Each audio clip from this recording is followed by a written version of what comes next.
everybody, it's InfiniteDrift, and welcome to the 100,000 subscriber special. I still cannot believe I'm here and saying that number out loud. It's absolutely wild. So in honor of reaching this incredible milestone, I thought that we would do something a little bit different today. A week or so ago, I had put out a community post asking people to submit any type of question they had for me, and I would answer them in a Q&A. So today we're going to answer those questions while I decorate the area around the chicken coop. I received quite a few questions, and there were a few that kind of overlapped with some and were very similar, so I'm sorry if I didn't get to yours. Now before we begin, I just want to say another big thank you to everybody in this community. Thank you to everybody who watches, who subscribes, who comments. We have such a great community here that I'm so thankful for, and I couldn't have reached this milestone without you. Alright, and with all of that, let's begin the Q&A. Alright, first question is from Greyheart. Is there any series you want to make that you haven't made yet or want to revisit and why? I think after I'm done wrapping up my Let's Play series, whenever that would be, I really want to do a solo hardcore series for sure. I'm currently playing on One Shot SMP, which is a hardcore server. I was a little bit nervous going into it because I've never played hardcore before, but once I kind of figured out and got into the groove of it, I'm really loving that challenge, as well as the idea that all of this could be taken away at any moment. Okay, next question. Julia K asks, have you ever considered streaming on Twitch? That is something that is definitely on my list for things I would like to do in the near future. I think that streaming would be a really fun way to connect with you all, and I think that we could make it really fun and it would just be like a really chill time. So yeah, definitely in the near future, I would love to start streaming. Alright, the next question is from Carrie. The first question is, what is your favorite book or series to read? I am ashamed to admit that I honestly have not been reading as of late, which is really disappointing because honestly, I really do enjoy reading. It's a really great activity for me to kind of unwind and just relax, but I haven't had much time lately, and unfortunately, it was one of the first hobbies that I kind of fell out of when I got a little bit too busy. However, I pretty much love any genre of book, so if any of you have any good suggestions for what I could read, please throw them down in the comments for sure, and I'll check them out because I really would like to get back into reading for sure. The second question is favorite Netflix or any show in general. One show that I always go back to pretty much every single year, specifically in the winter, is Parks and Recreation. It's honestly such a comfort show for me. I've been watching it for years and years, and for some reason never gets old. It's so funny, and I find it's the perfect show to just watch through and through every winter when it's cold and dark out. It always brings a little bit of light and joy to my life during those long winters. And lastly, the third question is spring, summer, autumn, or winter. My favorite season by far has to be autumn. It kind of feels like new beginnings for me. I just feel more productive in the autumn, maybe because I don't like summer. I hate the heat and humidity and I feel very sluggish. So once autumn sets in with the crispy air, you have hoodie season, I just feel my best and I feel more motivated. Alright, the next question is from Buckethead, who asks, how long have you been playing Minecraft and what gave you the idea to do long plays? I've been playing Minecraft, I think, for at least 6 or 7 years now, but I started taking the game a lot more seriously over the past 2 years and really trying to progress my skills, learn new things, and kind of create content out of it. And I think what gave me the idea to do long plays was being inspired by watching other long players in similar types of videos, like loopy long plays. So I saw that type of content and I really connected with it because it was something that I could play and would kind of relax me. And eventually I just wanted to create something that would help people relax the way that these videos had helped me relax. Alright, and the next question is from Corn Games, who says, how did you get into making YouTube content? And was there anyone on YouTube or anything in general that inspired you? So what got me into making YouTube content was that it was always something that I really wanted to try out. However, I never really fully committed to it. I had made a couple random gaming videos here and there, but never really stuck through a series or anything until I really got into Minecraft and discovered how much of a fun challenge it was for me. And that's what really motivated me to start making content out of it, because I was just enjoying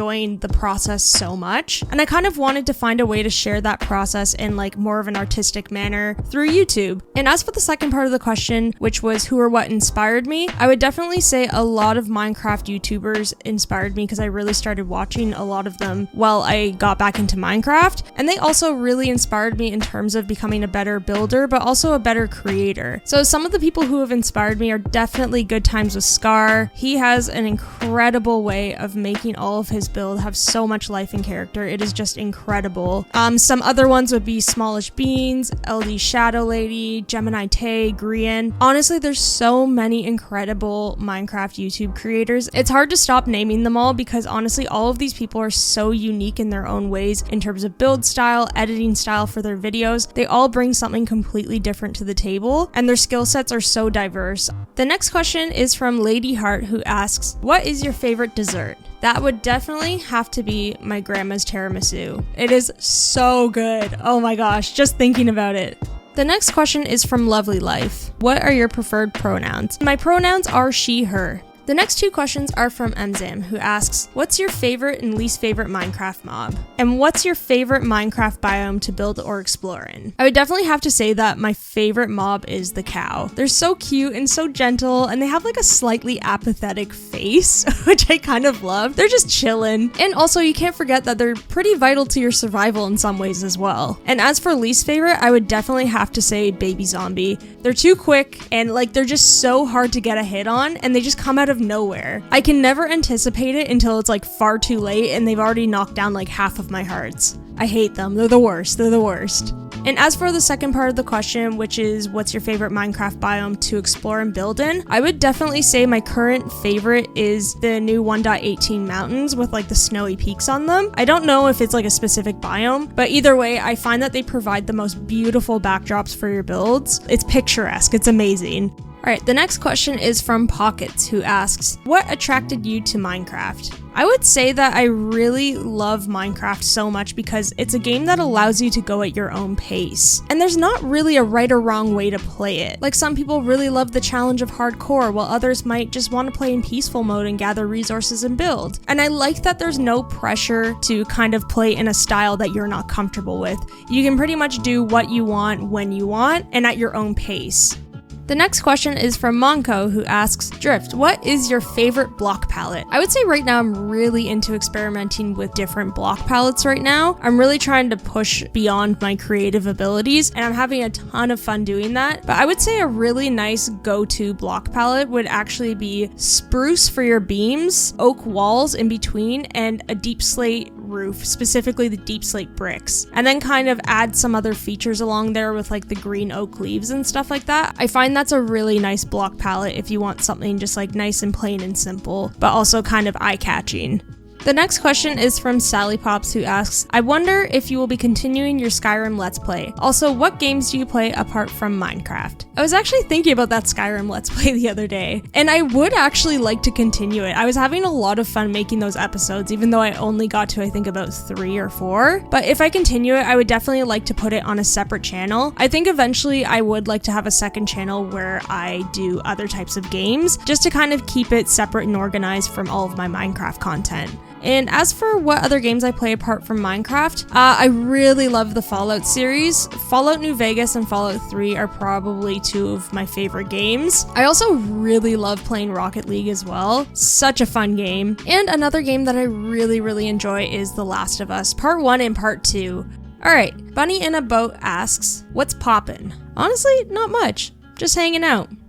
The next question is from Sean. How do you make such great builds in the game, and how do you stay motivated on playing Minecraft? Honestly, I'm always looking for constant sources of inspiration, whether that be in real life or on Pinterest. And I also have a creative world that I'm constantly using where I'm trying out new building techniques. And I find that having a creative world is perfect because it's a space where you can build things up and tear them down really easily without having to worry about mobs or gathering all the resources. And it's a space that really allows you to try things out, make mistakes, and overcome those mistakes. And I found that that's definitely helped me a lot in kind of advancing my skills. And also another really important way that I have learned to become a better builder builder has been learning from others for sure. Not only is it really fun to play with other Minecrafters and creators, but you honestly learn a lot in watching other people's like creative process, and they can also kind of show you different techniques that you may not have thought of, or you both can kind of like collaborate and come up with solutions that you may not have thought of on your own. And in terms of how I stay motivated to play Minecraft, I would definitely say that setting goals for myself, big or small, helps with that for sure. It could be anything from a big goal such as completing my Let's Play series and by the end of it having a huge piece of land that's been developed with tons and tons of builds all around, to something as simple as in my next Let's Play episode, I want to learn how to create a simple cactus farm. I think just having something that you're constantly working towards, whether it's big or small, definitely helps motivate me at least, because I want to see that goal to completion. The next question is from Chris Abigail, who asks, any advice for Minecraft beginners wanting to do long plays as well, or for playing and building in general? I would say my advice to anybody wanting to start long plays would be that it's really helpful to have your video structured and prepared before you start filming it. I don't know if a lot of people know this, but before I film anything for my long play, I always have my build planned out as well as my seed and location. And I find that's really helpful because then you're not spending hours scrambling to find a good spot, figuring out what to build in the moment, and then like building something up, not liking it and tearing it down. So having all that stuff planned out beforehand really alleviates a lot of stress and allows you pretty much to take the time to have fun and actually explore the land and immerse yourself in it and find those really nice unexpected moments as well. And the last question is from Ender Games, who asks, what's your favorite thing you've built? Also, what got you interested in creating videos? I think my favorite thing that I've built so far would honestly be the cozy cottage that I did for my last long play, with the steps kind of winding down from the second floor and having it sort of terraformed into a hilltop. I spent quite a bit of time kind of working through that design and creative, and I was really happy with it when I made it, but then once I put it in the long play world, it turned out even better having it against a proper backdrop. I really love the look of that house. I just really love the way that the staircase curves down. It feels like a really nice, unique feature. And yeah, I'm really happy with that one. And I think my second favorite would have to be the villager trading house that I did in episode 13 of my Let's Play. The one where I put like a bunch of cartographers on the top floor, and then I had a shop for some bakers and butchers on the basement level. I really pushed myself to try new building techniques that I don't normally do with that build. Like I tried a block palette that I don't normally use, and I really tried more of like a playful shape with that build and tried to kind of make it look almost imperfect in some ways, and I really love how it turned out.